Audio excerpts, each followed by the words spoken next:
Israel Hamas സംഘർഷത്തിൽ നിർണായകമായ വഴിത്തിരിവായി ദക്ഷിണ ഗസയിലെ തന്ത്രപ്രധാനമായ നഗരമായ റഫായിലെ ഭൂഗർഭ തുരങ്കത്തിൽ ഒളിച്ചിരുന്ന 40ഓളം ഹമാസ് അംഗങ്ങളെ വധിച്ചതായി ഇസ്രായേൽ സൈന്യം ഔദ്യോഗികമായി അറിയിച്ചു. ഇസ്രായേൽ നയതന്ത്രത്തിലുള്ള റഫ മേഖലയിലെ തുരങ്കങ്ങൾ കേന്ദ്രീകരിച്ചായിരുന്നു ഈ സൈനിക നീക്കം.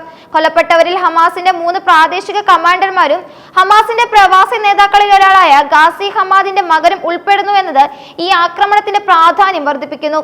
മാസങ്ങളായി ഹമാസ് പോരാളികൾ റഫായിലെ വിപുലമായ തുരങ്ക ശൃംഖലയെ സുരക്ഷാ താവളമായും പ്രവർത്തന കേന്ദ്രമായും ഉപയോഗിക്കുന്നുണ്ടായിരുന്നുവെന്ന് ഇസ്രായേൽ US അധികൃതരെ ഉദ്ധരിച്ചുള്ള വാർത്താ ഏജൻസികളുടെ റിപ്പോർട്ടുകൾ സൂചിപ്പിക്കുന്നു.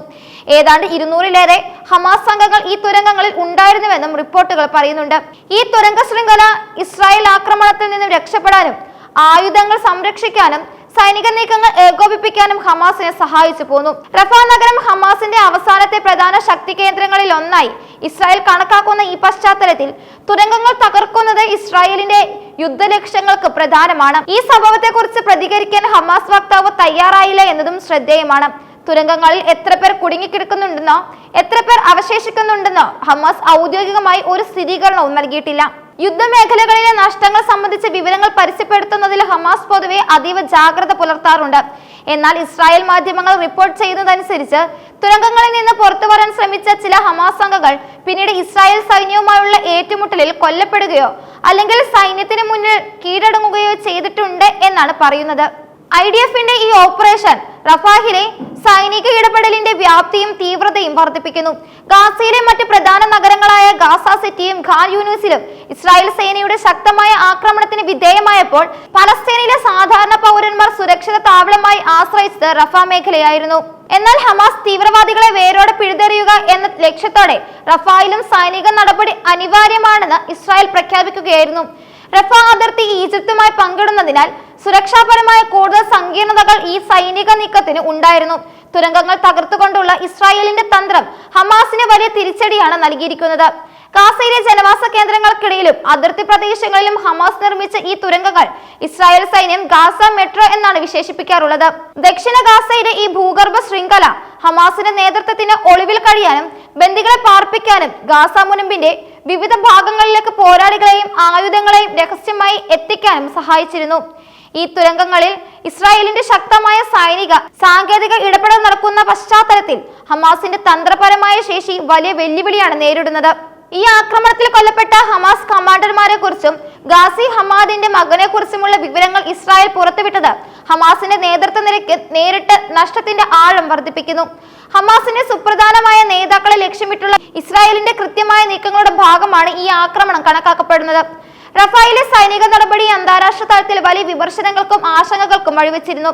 റഫായിൽ ലക്ഷക്കണക്കിന് പലസ്തീൻ അഭയാർത്ഥികൾ തിങ്ങിപ്പാർക്കുന്നതിനാൽ ഒരു സമ്പൂർണമായ സൈനിക നീക്കം വലിയ മാനുഷിക ദുരന്തത്തിന് ഇടയാക്കുമെന്ന മുന്നറിയിപ്പുകൾ ലോകരാജ്യങ്ങൾ നൽകിയിരുന്നു.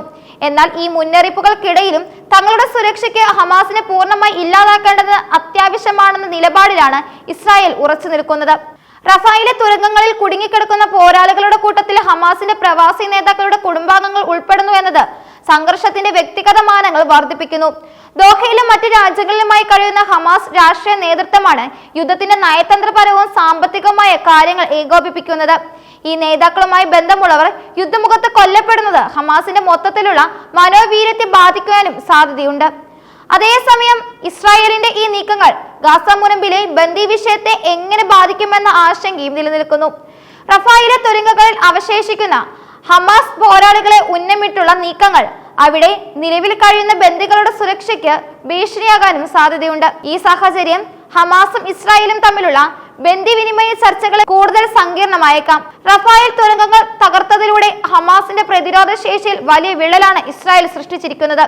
എങ്കിലും ഇസ്രായേൽ സൈന്യം ഈ തുരങ്ക ശൃംഖല പൂർണ്ണമായും തകർത്തോ അതോ ഹമാസിന്റെ കൂടുതൽ പോരാളികൾക്ക് മറ്റു മേഖലകളിലേക്ക് നീങ്ങിയോ എന്നതിനെ കുറിച്ച് വ്യക്തമായ വിവരങ്ങൾ ലഭ്യമല്ല. യുദ്ധം അതിന്റെ അവസാന ഘട്ടത്തിലേക്ക് കടക്കുന്നു എന്ന് ഇസ്രായേൽ അവകാശപ്പെടുമ്പോഴും ഗാസ മുനമ്പിലെ പലയിടങ്ങളിലും ഇപ്പോഴും ശക്തമായ ചെറുത്തുനിൽപ്പുകൾ ഹമാസ് നടത്തിയിട്ടുണ്ട്. റഫായിലെ ഈ വിജയം ഇസ്രായേലിന്റെ യുദ്ധതന്ത്രങ്ങളിൽ ഒരു പ്രധാന നാഴികക്കല്ലാണെങ്കിലും ഗാസയിലെ സൈനിക ഇടപെടൽ ഉടൻ അവസാനിക്കുമെന്ന സൂചന നൽകുന്നില്ല.